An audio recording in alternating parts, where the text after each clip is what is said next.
October, our class took a trip to Lough Atalia with Gordon Darcy. He showed us much of the bird life there. We spotted 3 different groups of birds: the water birds, the wading birds and the scavengers. Here are some pictures of the water birds: the mute swan, the duck and the cormorant. These are the wading birds we spotted: the grey heron, the curlew, the oyster catcher.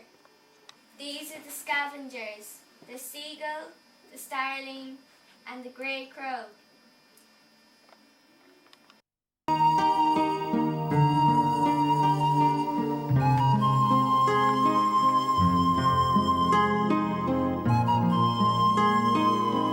When we complete our nature trail of Lough Atalia, I hope to have seen many birds and animals. I hope to have seen the Fulucht Fia and to have learned about this ancient barbecue.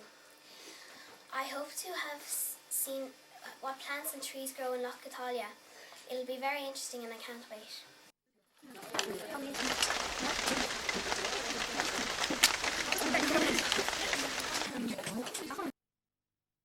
Today we visited the east shore of Lough Atalia. We walked down Loch Atalia Avenue and onto Lakeshore Drive. Then we crossed the road and stopped at and looked at a marshland, which is a great habitat for some wildlife. We looked over at a raised bit of land that might have been a rainforest. Continued down here and we stopped about here listening to the reeds. To the east of this inlet we found the Fulucht Fia that we've been looking for. The benchmark that we saw near the Fulucht Fia was made by the British Army when they were mapping the country in the 1800s. It was to show how high above sea level you were.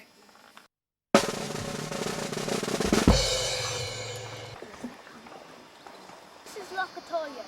This is Laura. What do you know about Lough Atalia? Lough Atalia means salty water lake. It is situated near the centre of Galway. Many important buildings and housing estates are around it. Hey neighbour, what's that raised area over there? Well, we think it's a rainforest that was used thousands of years ago in the Bronze Age. Why, Elaine? Because it's higher than the actual marshland. Roisin, any other reasons? Because there's more trees growing on the piece of land than the marsh, and there's grass around it. Great work, guys. Cattle farming takes place near Lough Atalia. There are 6 bullocks in this field. They are not dairy farming. They are not used for dairy farming. They are dry stock, and later they'll be sold to butchers for meat. Hey guys, look! What do those irises growing there tell us about the land? Claire? They tell us that the ground there is all wet and soggy and marshy. How do we know that, Saoirse? We know that because irises only grow in wet land. Very good. Hey guys, what's that sound?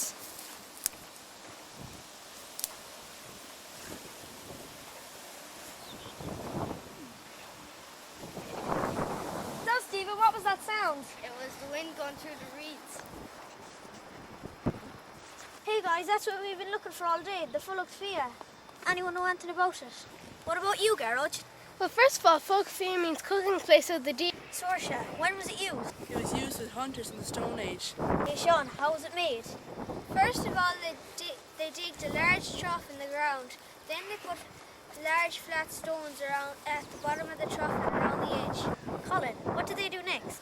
They put water in it and then they put stones in a fire to heat them up.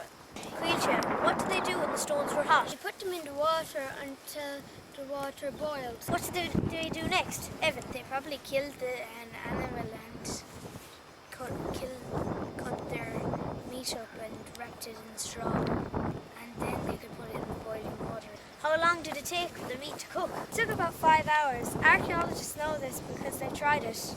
Let's go and take a closer look. It's kind of a horseshoe shape. How did it get like that? Well, it got like this because this would have been the top and they would have been throwing stones here, here, here. And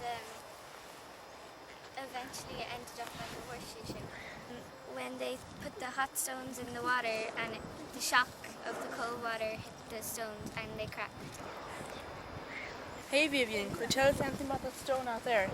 It was used by the British Army during the 1800s. It was called a benchmark. It was used for height above sea level, and it was also used for the map of the country.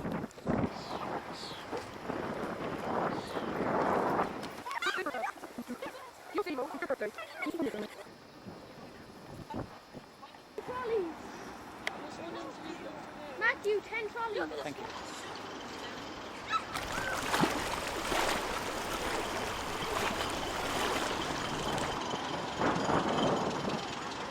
This is the main area of pollution in Lough Atalia. As you can see, it contains trolleys, cones, driftwood and wooden pallets.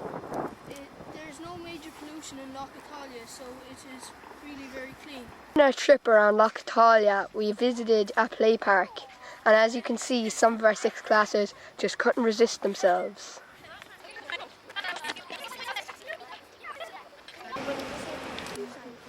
This is St. Augustine's Well. Janet will tell us more about it. St. Augustine's Well is situated beside Lough Atalia near Lough Atalia Road. It is the last remaining holy well in Lough Atalia. In earlier times there was 3. At high tides, the top of the White Cross protrudes above the water. At low tide, the well is revealed like it is today. This well is supposed to possess curative powers, especially for blindness. Experiment about flotation on salt water. It is called Float the Egg. I guess you could call it an exceptional experiment. How'd you think of that one, Stephen, old buddy? I am going to drop this egg gently into this glass of fresh water. What do you think will happen, Emer? I think it'll float. Objection! I think it'll sink. I wonder what's going to happen. It sank. I was right. I was wrong. The egg sank because it was more dense than the water. This is salt water from Loch Atalia. We are going to see if the egg floats in it. The egg did not float because the water from Loch Atalia was not salty enough, therefore it was not dense enough to float the egg. This is a solution of sugar and water. We will see if the egg floats.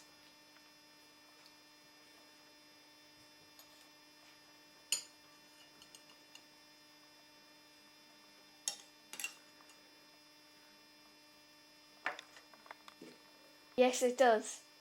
We will now try to float the egg in much saltier water, like it is in the Dead Sea. To make this water salty, I will pour 7 tablespoons of salt into it.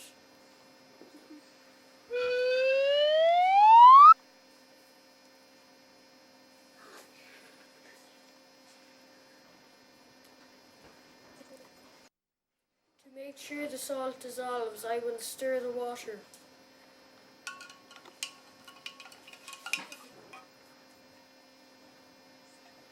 Isn't he amazing? The egg floats because the salt has made the water more than the egg. Now, here's some magic for you. We will try to suspend the egg.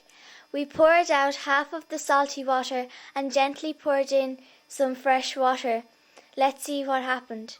The egg sank through the fresh water and floated on the salt water. This is because the fresh water and the egg are less dense than the salt water.